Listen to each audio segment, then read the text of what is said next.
Sekalian,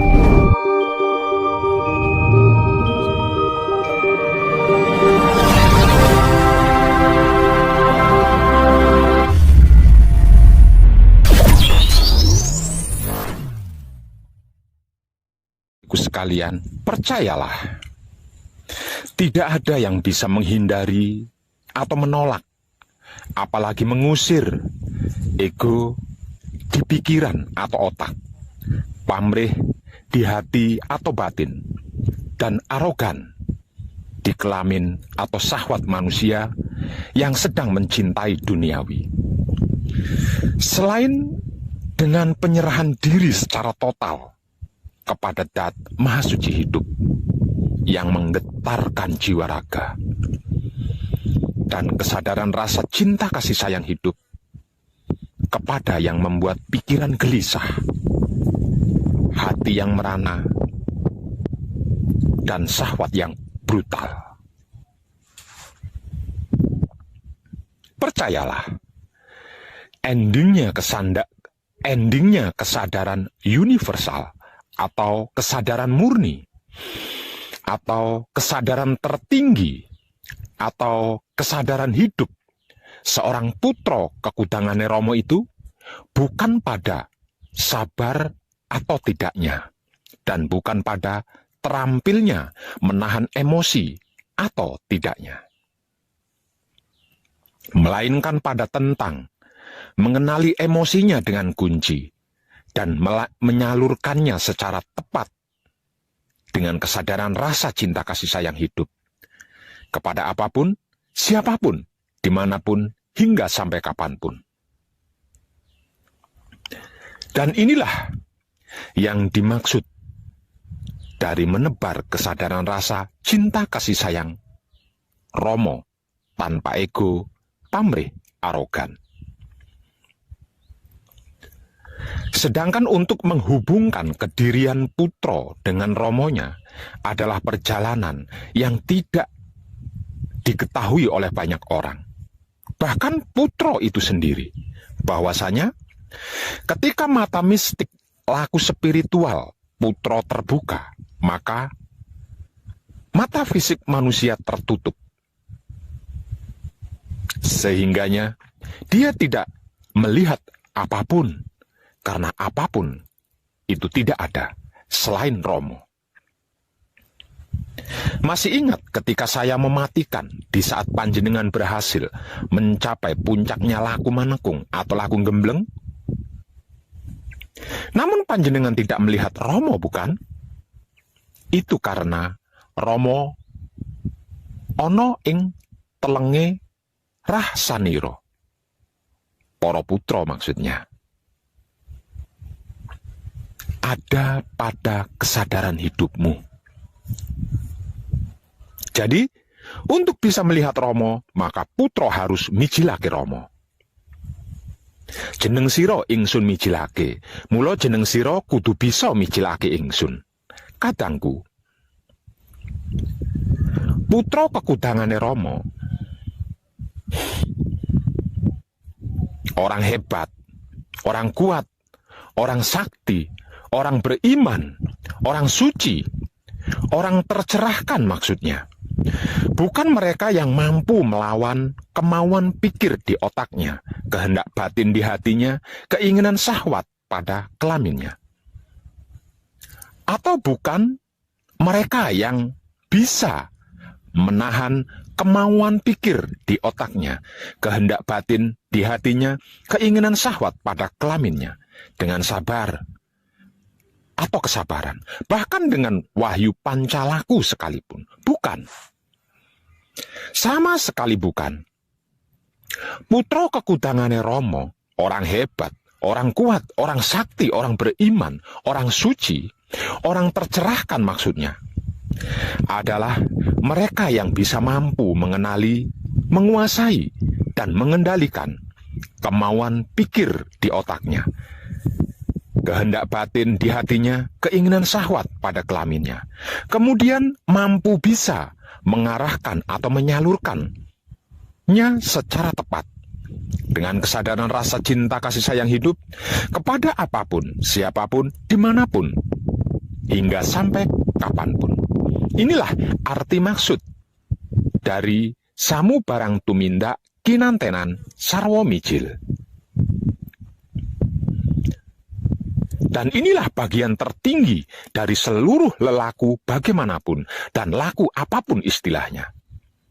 Klimak akhirnya, klimak teguhnya, klimak rahayunya, klimak selamatnya, klimak bahagianya, klimak sempurnanya, dan klimak abadinya.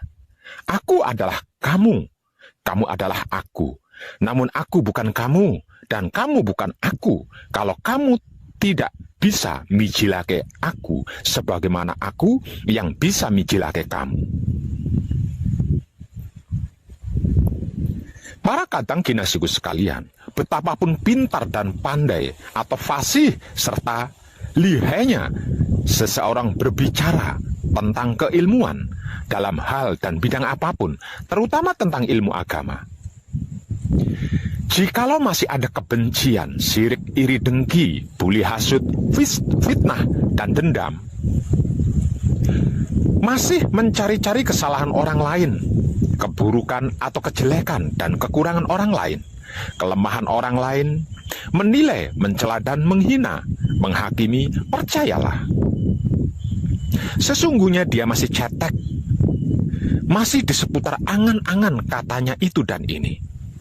Belum benar-benar mengerti, belum benar-benar memahami apa dan bagaimana itu ilmu, dan apa serta bagaimana itu agama yang diyakini dan merasa sudah dimilikinya. Kalau tentang ilmu, jika masih mencari-cari kesalahan ilmunya orang lain, keburukan atau kejelekan dan kekurangan ilmunya orang lain, kelemahan ilmunya orang lain, untuk dinilai, dicela, dihina, dihakimi, kemudian dijatuhkan dan dihancurkan, dan itu mengatasnamakan perguruan atau guru di perguruannya, percayalah, selain itulah orang sombong, arogan, dan jumawa yang berpikir dangkal. Sesungguhnya dia masih cetek, masih di seputar angan-angannya sendiri, yang mempercayai ilmu katanya orang lain dan ini itu. Belum benar-benar mengerti, belum benar-benar memahami, belum benar-benar mengetahui apa dan bagaimana itu ilmu yang dimilikinya. Karena tidak ada satupun guru atau perguruan yang mengajarkan dan menyuruh muridnya untuk melakukan keburukan. Jika sampai ada guru dan perguruan yang mengajarkan keburukan, berarti panjenengan salah berguru ilmu. Dan itulah yang disebut ilmu hitam. Maksudnya ilmu untuk berbuat jahat. Maka berhati-hatilah. Sedangkan kalau tentang agama, jika masih ada kebencian, sirik, dengki, buli, hasut, fitnah, dan dendam, masih mencari-cari kesalahan agamanya orang lain, keburukan atau kejelekan dan kekurangan agamanya orang lain, kelemahan agamanya orang lain, untuk dinilai, dicela, dan dihina, dicaci maki, dihakimi, diajak berdebat, adu argumen, yang ujung-ujungnya menjadi pertengkaran dan perkelahian, bahkan perang, dan itu di atas namakan agama dan Tuhan di dalam agamanya, percayalah, itulah mayat hidup yang tidak berpikir walau berotak, tidak bernurani walau berhati. Namanya juga mayat hidup. Edan tenang. Sesungguhnya dia masih cetek, masih di seputar angan-angannya sendiri, yang meyakini katanya orang lain dan itu ini. Belum benar-benar mengerti, belum benar-benar memahami, sehingga belum mengetahui apa dan bagaimana itu agama yang diyakininya. Karena tidak ada satupun agama dan Tuhan di dalamnya yang mengajarkan dan menyuruh pengikutnya untuk melakukan keburukan. Jika sampai ada agama dan Tuhan di dalamnya mengajarkan keburukan dan melakukannya, berarti panjenengan salah memilih agama dan salah memilih Tuhan. Maka berhati-hatilah. Jadi, kalau ada kiai ustadz atau ustazah, dai, bahkan habib atau syekh sekalipun, pendeta, pemangku, biksu, dan sejenisnya dari keyakinan agama panjenengan masing-masing, jika berbicara lantang dan lancang, melontarkan kata-kata kebencian, cacian, makian, hinaan, celaan pada keyakinan lain, agama lain, atau orang lain, dan apapun itu, di depan panjenengan, apalagi di sebuah majelis taklim atau majelis akbar, dan lain-lain sebagainya, jangan lama-lama, apalagi sampai mengikutinya. Cepat pergi dan tinggalkan dia. Karena selain dia sedang mendustai panjenengan, dia sedang memprovokasi panjenengan, agar supaya panjenengan bisa dijadikan kambing hitam dan korbannya untuk mencapai misi dan visi pribadinya. Sekalipun dibungkus dalil dan ayat-ayat serta firman-firman dari kitab suci agama yang panjenengan anut, yakini kebencian tetaplah kebencian, keburukan tetaplah keburukan, karena dalam kitab suci apapun tidak ada dalil dan firman yang berkebencian, sirik, iri, dengki, buli, hasut, fitnah, dan dendam, mencari-cari kesalahan agamanya orang lain, keburukan atau kejelekan dan kekurangan agamanya orang lain, kelemahan agamanya orang lain, itu sama sekali tidak ada. Saya yakin panjenengan cerdas dalam hal ini. Artinya, panjenengan bisa mengerti dan memahami mana kata-kata tulus dan baik, mana yang tidak.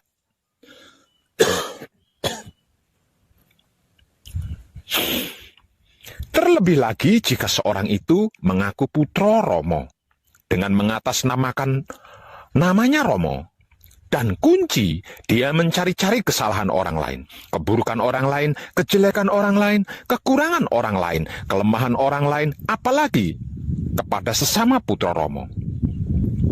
Kepada keyakinan orang lain, termasuk agama, dicari-cari kesalahannya, keburukannya, kejelekannya, kekurangannya, kelemahannya, untuk dihina, dicela, dicaci maki, tanpa sadar di akte kelahirannya, di KTP-nya, di ijazahnya, di surat nikahnya, dan lain-lainnya tercantum agama. Maka, selain itulah orang munafik dan pecundang. Sesungguhnya dia bukan putra Romo. Dia hanya ikut-ikutan demi misi dan visi pribadinya, dan sedang menjadikan panjenengan sebagai korban dan batu loncatan untuk mencapai misi dan visi pribadinya. Maka, segera tinggalkan sebelum panjenengan kemomoran dan menjadi kambing hitam, korban misi dan visi pribadinya. Kadang kinasiku, saudara-saudariku, ketahuilah dengan kesadaran hidupmu. Manusia itu adalah makhluk yang terbatas, sedang yang dimaksud Tuhan, apapun sebutannya, adalah bukan makhluk dan tidak terbatas. Jadi, bagaimana mungkin kita sebagai makhluk yang terbatas ini merasa memiliki kemampuan bisa mengerti sesuatu yang jauh dari kapasitas kita, bisa memahami esensi di luar kemampuan kita yang terbatas ini? Kalau ini sampai terjadi, apakah itu bukan ego, pamrih, dan arogan diri yang sedang bermisi dan bervisi? Coba renungkan dan renungi dengan sadar. Jangan terburu-buru menyimpulkan dulu. Renungi dan renungkan saja dulu. Kira-kira iya begitu? Apa iya begitu?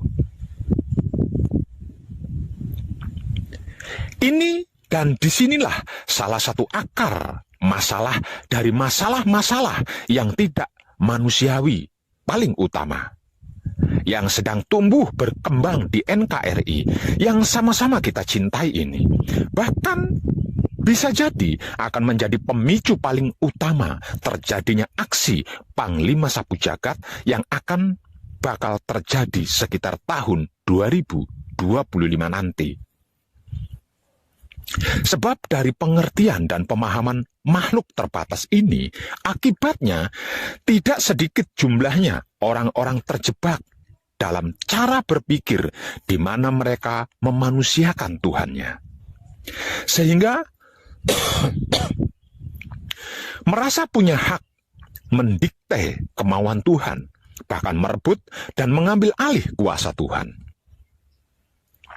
Konyolnya lagi, merasa mampu melindungi Tuhan dari berbagai macam ancaman dan menjaga harga diri Tuhan dari orang-orang yang menghina dan mengancam Tuhan. Merasa tahu apa yang Tuhan pikirkan dan merasa punya hak wewenang bertindak atas nama Tuhan.